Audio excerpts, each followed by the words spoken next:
The overall essence of Lecture 3 is learning the fundamentals of harmonizing and reharmonizing a melodic line. I'm beginning with a series of principles. The very first principle is that every pitch can be part of 54 different chords. And here's what it looks like with just an E-flat. When you talk to professional songwriters who've had long-term success in getting artists to sing their songs and in generating royalties over the long run, on average, it can take 1 to 2 weeks to write and harmonize a song. Songwriter Diane Warren averages 1 week, and the late Cole Porter averaged 2 weeks. To put this into a perspective, Joseph Haydn could write a symphony in 2 weeks, and from Haydn we get the 2 minutes per day standard for creating fully orchestrated music in film scoring. So here's an important life lesson. Different types of works take different lengths of time to write and harmonize. Okay, next principle. A large third can be part of 3 different types of triads. Here's our chart from the previous lecture. All the large thirds are highlighted for you. And here's what it looks like musically in a series of G chords.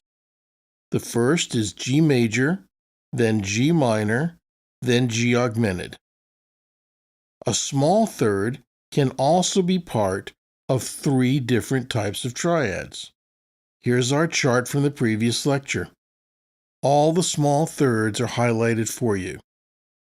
And here it is musically with a G major triad, a G minor triad, and a G diminished triad. Now, right here, I want to give you an important insight, especially if you're a songwriter. When you're harmonizing a song, first, work out the 1, 4, and 5 chords in the key of your song, and then go from there to develop both the song and the harmony. A good way to go is to start with triads so that you have an harmonic roadmap. Once you have that, then look to add 7th and 9th chords as you develop both the theme and optional harmonic settings. If you don't know what 1, 4, and 5 means, I'll briefly touch on it in a later lecture. This is our starting foundation. Now, let's add another piece. These are the most common intervals laid out in the key of C, and this is very important. What you're seeing is their inversions. This information is needful to know for both harmonizing and reharmonizing a theme or melody. With this knowledge, you can harmonize a theme, create a background line above or below the theme, and you can also use it to build a bass line. For a song or theme, this means which chord tone is played by a bass instrument. As I go through this with you, it will be very helpful for you to have your piano app and the spectratone chart to work out pitches and piano keys. First up is a large third. When a large third is inverted, it becomes a small sixth. A small sixth has 8 half steps. Next is a small third. When a small third is inverted, it becomes a large sixth. A large sixth has 9 half steps. The perfect fifth, when inverted, becomes the perfect fourth. Now it's not shown here, but an octave inverted is still an octave. Right here, I'm drawing a line. You can harmonize most songs with just these intervals: thirds, sixths, octaves, and fifths. Later, as you begin working with 7th chords, the other intervals come into play for advanced voicings, passing tones, and suspensions. All right, let's keep going. A5 means augmented fifth, and it has 8 half steps. Ah, but follow the green arrow, and you'll see that the small sixth also has 8 half steps, and that a small sixth is an inversion of a large third. This means that depending upon how the interval is spelled, you can have either an augmented fifth or a minor sixth interval, and that when the next chord tone is added, it can either be an augmented triad or a major triad. So the question I posed earlier is pretty relevant. What chords can a third or sixth be a part of? When we invert the augmented fifth, we get a diminished fourth. G sharp to C sharp would be the perfect fourth. G sharp to a C is a diminished fourth. What makes it diminished is that the interval got smaller. But look at the green arrow. A diminished fourth has the same exact number of half steps as a large third. Moving on, a small second inverted becomes a large seventh. A large second inverted becomes a small seventh. An augmented fourth with 6 half steps, when inverted, becomes a diminished fifth. Let's listen to each of these intervals.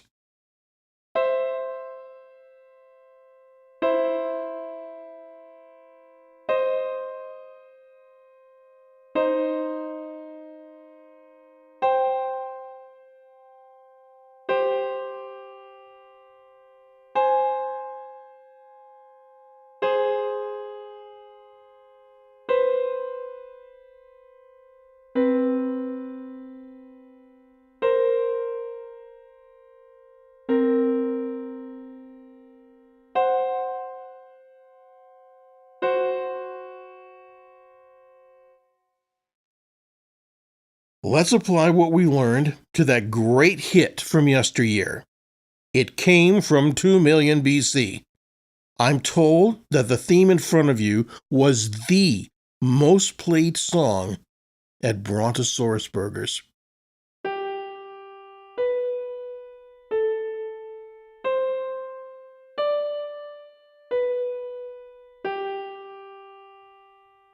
Let's see what we can do with it in the 21st century.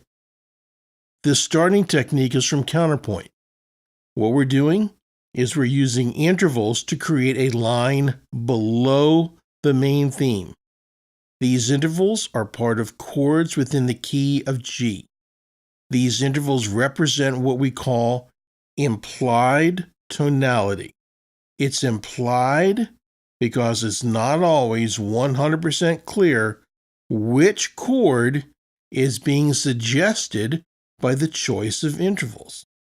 So following the guidelines for this style, I've established that the key is G. I've done that by writing G in octaves in the first and last bars. So now we ask a question I posed earlier, but with limits on it. How many triads in the key of G can each pitch be a part of? Now, one other thing about this style.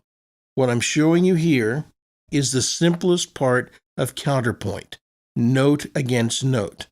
When first starting out, you can have either a chord with a root in the bass or a chord with a third in the bass. But for now, no chord with fifth in the bass is permitted. As for this style, it's handled differently. This is not a rule. It's simply a restriction so that in the beginning, you're not overwhelmed with lots of choices. Okay, using triads only in the key of G, here are all of your possibilities.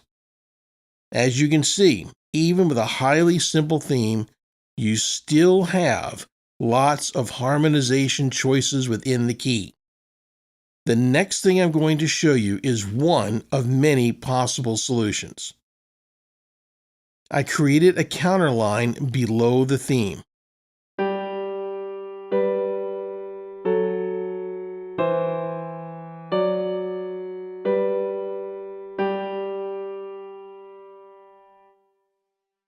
So again, the principle. Two-part writing implies harmony because, as you can see, I still have further options for developing the final harmonic chord progression. Now, right here, I can make a decision. I can choose to create a second counter theme, or I could create a bass line. You also have the option of creating the counter theme above the melody. And if you did that, you'd still have the same chord options. Now, let's look ahead, and shortly I'll give you an example of this. I have two lines. This means that two different instruments, or two different sections, could take either line.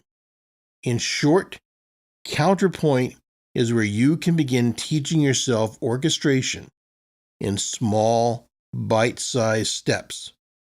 So, from the spectratone chart, which register are these two lines in, and what instruments are available for use? Similar idea, except here, I've set up the harmony in E minor.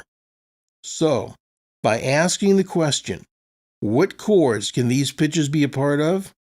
I get an answer in a different, listen to the next word, mode. Since the first and last pitches are common to a C triad, I could work this out in C Lydian too. So one more time, you have lots of options. Okay, here are my chord possibilities in what is actually E Aeolian mode, also known as E natural minor.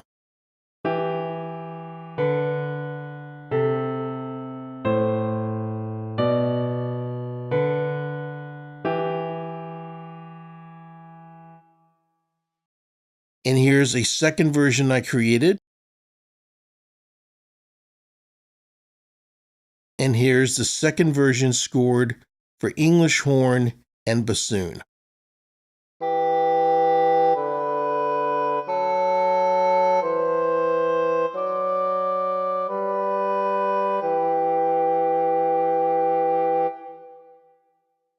I also said that a common technique was harmonizing initially by using 1, 4, and 5 in the key to work out your roadmap and then filling in. The circles represent that both pitches are in the same chord, so I was able to work out 1, 2 minor, 5 to 1 as a chord progression. Here's another way of creating harmony with thirds. Where it's circled, these two pitches within the bar form a third. So, what chords can these thirds be a part of? And here's the answer. Here I've gone to the next step by expanding my chord options. Here's my final solution, and I voiced the chords down. Take a listen.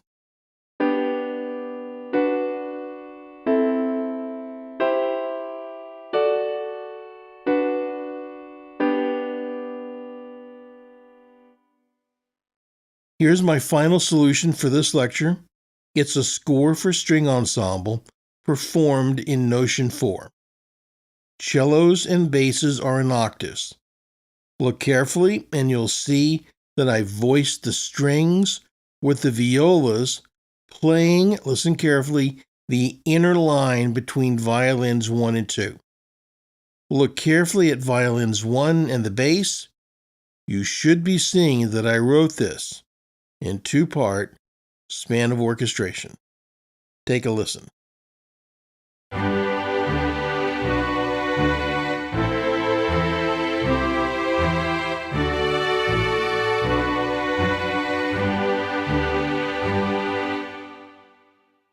So, another principle, a life lesson. From a little comes a lot. Now, what you need to do with this information is to your success. And I'll see you back in Lecture 3B.